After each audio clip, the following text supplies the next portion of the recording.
न पुष्प वाटिका में, हाँ स्मरण दिलाया मिश्रा जी ने। तो वहाँ कहा कि बोलेंगे पुष्प वाटिका प्रेम की वाटिका, और प्रेम में समर्पण सबसे ज़्यादा जरूरी। अब एक क्षमता आपको बताते हैं कि प्रेम और अहंकार में कितनी दूरी होता है।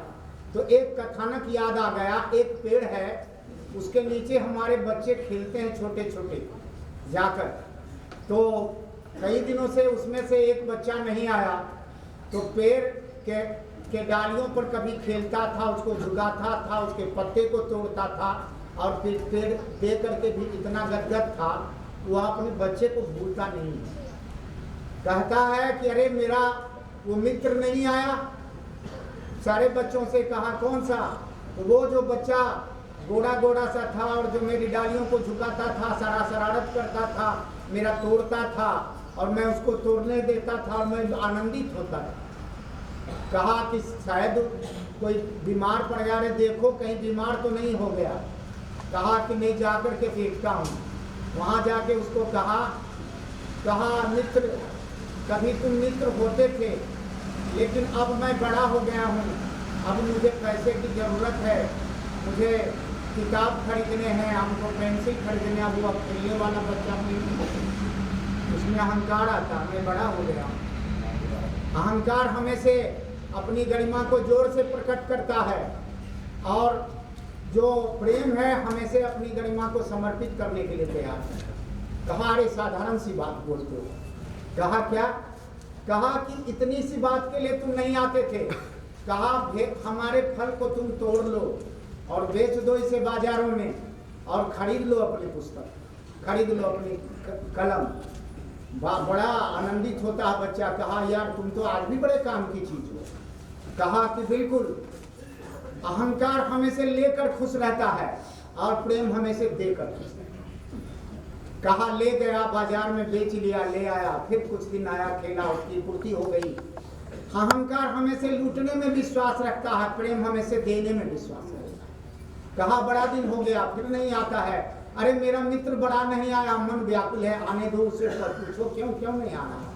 कहा अरे मैं बहुत अब बड़ा हो गया हूँ, तुम मूर्ख हो, अब तुम्हारे पास देने लायक कुछ नहीं है। कहा क्यों? कहा कि मुझे घर की आवश्यकता है। कहा यह साधारण बात बोलते हो, घर की आवश्यकता है तो कोई बात नहीं है, मेरे पेट के तने को कटवा लो और उससे अपना घर बनवा लो। कहा अरे यार तुम बड़े बड़े काम की चीज हो। हमें से अहंकार फुसलाता है किसी को, परंतु प्रेम हमें से फुसला करके भी, खो करके भी खुश है। वह कटवाता है अपने तने को, अपने धड़ को। कहा कि मेरा मित्र खुश रहे, प्रसन्न रहे, इसी में मेरी प्रसन्नता। और वह जाता है उस पेड़ से लेता है, डाली ले करके जाता है, वह कट कर भी खुश रहता है। प्रेम हमें से कट कर भी खुश रहता है, अहंकार हमें से काट कर खुश रहता है। उसके पश्चात पहुंच जाता है, घर बनाता है, फिर कुछ दिन बाद नहीं आता है। कहता है मेरे मित्र को क्या हो गया, कहीं बीमार तो नहीं है? कहा बीमार नहीं है। तो कहा वो बड़ा हो गया, अब आपके पास देने लायक कुछ नहीं है। कहा कैसे? उसको बुलाओ। बुलाता है, कहता है जैसे ही आता है, कहता है मित्र अब क्या जरूरत है तुमको? कहा अब तुम कुछ नहीं दे सकते, अब तुम्हारे डालियां कट गई है, तुम ठूठ रह गए हो, तुम्हारे ठूठ से हमें क्या मिलता है? प्रेम हमें से उदात होता है, उसका चरित्र उदात होता है, वह सोचता है, वो बौद्धिक धरातल उसकी ऊंची होती है। कहा तुम मांग के तो देखो। कहा अब हम व्यापार करना चाहते हैं, हम समुद्र में व्यापार करेंगे, उसका हम जहाज बनाएंगे, नाव बनाएंगे। कहा बड़ी साधारण सी बात बोले, मेरे घर कटवा दो, उससे तेरे जहाज बन जाएंगे। अपना धर्म, अपना समर्पण करके भी प्रेमी हमें से प्रसन्न होता है। आप राष्ट्र के प्रेमी हैं, आप देश के प्रेमी हैं, आपने बलिदान दिया है, आपने बहुत बलिदान दिया। उस बलिदान दे करके भी सीआरपी आज प्रसन्न है, परंतु जिसने बलिदान लिया वह आज भी अप्रसन्न है, वह जाता है। उसकी प्रसन्नता कभी पूरी नहीं हो सकती, क्योंकि सुरसा के तरह उसका मुंह विशाल होता है। और ले गया व्यवस्था को, जब नाव बना गया, बहुत दिन हो गए, विदेश चला गया उसका प्रेमी, परंतु उसका ठूठ आज भी रोता है, इंतजार करता अपने प्रेमी का। कहता अरे हमारा प्रेमी उधर गया है, कहीं नाव में दुर्घटना तो नहीं होगी, मैं बहुत इंतजार कर रहा हूँ, वो आया नहीं मेरा मित्र। कहा कि वो गया है, उसका आने में समय लगेगा। कई वर्षों के बाद उसका जहाज उसी के किनारे लगता है जहाँ उसका ठंड है। ठंड की शीत की ऋतु है, काफी शीत लहर चल रही है, और उस शीत लहर में जब वह उतरता है तो पूरे सिलसिलेवार ढंग से पूरी ठंडक की अनुभूति करता है।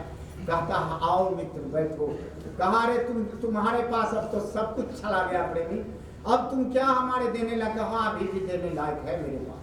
कहा क्यों? तो शीतलता तुम्हारी जान न ले, इसलिए थोड़ी सी अग्नि सिखा लिया और इस पर जलाओ, मेरे ठूठ से आग निकलेगी और तुम्हारे शरीर को खूब ताप देगा और ताप से तुम प्रसन्न हो जाओ। तो प्रेम हमें से अपनी अग्नि शिखा में जलकर ताप देता है, और ताप दे करके भी वह प्रसन्न होता है, और जो अहंकार हमें से ताप लेकर भी उसकी प्रसन्नता नहीं होती। इसलिए राम वहां प्रेम के उदात्त उदाहरण हैं, गए हैं। कहता है यही दशरथ का पुत्र है। एक सखी बोलती है गुलामी के लिए, मर्यादा को जानते हैं। मर्यादा किसको कहते हैं? इसको अगर आप जानना चाहते हैं, पहचानना चाहते हैं, तो शिकागो में कार्डिनल गिवंस की अध्यक्षता में स्वामी विवेकानंद जब गए थे तो उन्होंने कहा कि मैं एक ऐसे देश से आया हूं जहां की सभ्यता और संस्कृति की पहचान धोबी और दर्जी तय नहीं करता।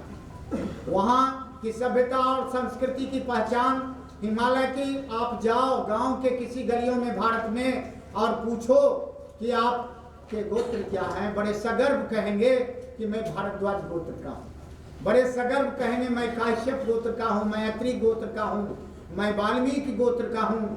और उसके पीछे गर्व का प्रमाण क्या है? वो कुछ भी नहीं जानता है। भारत का व्यक्ति निरक्षर तो है परंतु मूर्ख नहीं है। भारत की माताएं निरक्षर तो है परंतु मूर्ख नहीं है। उन्होंने स्त्रियों के बीच बोलते हुए कहा था कि भारत की माताएं जो हैं वह निरक्षर, मैं चाहता हूं मेरे देश की नारियां भी तुम्हारी तरह विदुषी हों। सन 1893 की घटना है। और जब उन्होंने कहा कि मैं स्त्रियों के बीच बोलते हुए उन्होंने कहा मैं चाहता हूं कि मेरे देश की नारियां भी तुम्हारी तरह विदुषी हों, परंतु लोगों ने पूछा स्वामी जी, स्त्रियों ने पूछा स्वामी जी परंतु पर रुक क्यों जाते हैं? कहा मैं चाहता हूं भारत की भी नारियां तुम्हारी तरह विदुषी हों, लेकिन कहा लेकिन पर रुक जाते हैं, जरा सा आगे भी बोलिए। कहा सोचता हूं तुम्हारा खाता हूं, तुम्हारा नमक खाता हूं, कहीं तुम्हारे विरुद्ध कोई सत्य का उद्भेदन कर दूं तो तुम नाराज तो नहीं होगी? कहा नहीं स्वामी जी नाराज नहीं होंगे, आप बोलिए। कहा मैं चाहता हूं भारत की नारियां भी तुम्हारी तरह विदुषी हों परंतु तुम्हारी तरह चरित्रहीन न। चरित्र बचेगा तो मैं राम पैदा कर लूंगा, चरित्र बचेगा तो मैं कृष्ण पैदा कर लूंगा, चरित्र बचेगा तो मैं नानक पैदा कर लूंगा, चरित्र बचेगा रामकृष्ण परमहंस पैदा कर लूंगा, चरित्र बचेगा तो नरेंद्र पैदा कर लूंगा। क्योंकि इस देश की राष्ट्र का मूल चरित्र जो है, भारत की आत्मा जो है, वह हमारी स्त्रियों में ही निवास है। स्त्रियां हमारे चरित्र की रोल मॉडल है। इसलिए मैं चाहता हूं कि भारत की नारियां विदुषी हों लेकिन तुम्हारी तरह चरित्रहीन ना हो। मैं जब तुम्हारे भौरे चरित्र को यहाँ देखता हूं और किस निर्लज्जता से तुम उसका प्रदर्शन करती हो, उस समय मेरा मन ग्लानि से भर। मुझे लगता है कि मैं एक ऐसे देश में आया हूं जहां उर्वशी और रंभा भी लजा जाए। तो उसके बाद सारे लोगों ने सोचा क्या कह रहे हैं स्वामी जी, यह सत्य का साहस कहने वाला कोई योगी हो सकता है। इतने सत्य को कोई व्यक्ति किसी के घर में जाकर नहीं कर, इतना सत्य का होगा। उन्होंने कहा कि मैं गांव के नारियों को जाकर देखो, उनसे पूछो, भारत की नारियां निरक्षर तो हैं परंतु मूर्ख नहीं। उनको भली भांति मालूम है कि अपनी एक बाप की वह बेटी है, अपने भाई की बहन है, अपने पति की पत्नी है, अपने जेठ की क्या कहते हैं उसको भाभू है, और उसको भली भांति मालूम है कि अभी हमारे पति आए हैं तो मेरे पिता यहाँ बैठे हुए, तो पति के साथ कैसे बोलना चाहिए, कैसे व्यवहार करना चाहिए। और इसके लिए कोई यूनिवर्सिटी उनकी ट्रेनिंग नहीं दिया, किसी यूनिवर्सिटी में जाके उनको ट्रेनिंग नहीं मिला। आप जाकर के पूछो, भारत के किसी भी प्रांत में चले जाओ और किसी भी गांव में चले जाओ, बड़े सहर्ष उनको पता है कि अपने पति के साथ क्या व्यवहार करना चाहिए, अपने पिता के साथ क्या करना चाहिए, अपने भाई के साथ क्या करना चाहिए। और एक ही स्त्री अपने इतने सारे गुणों के साथ इतने गुणकारी हो गई हैं कि वहां से केवल राम और कृष्ण ही निकला, वहां से केवल राम और कृष्ण ही निकला करते हैं।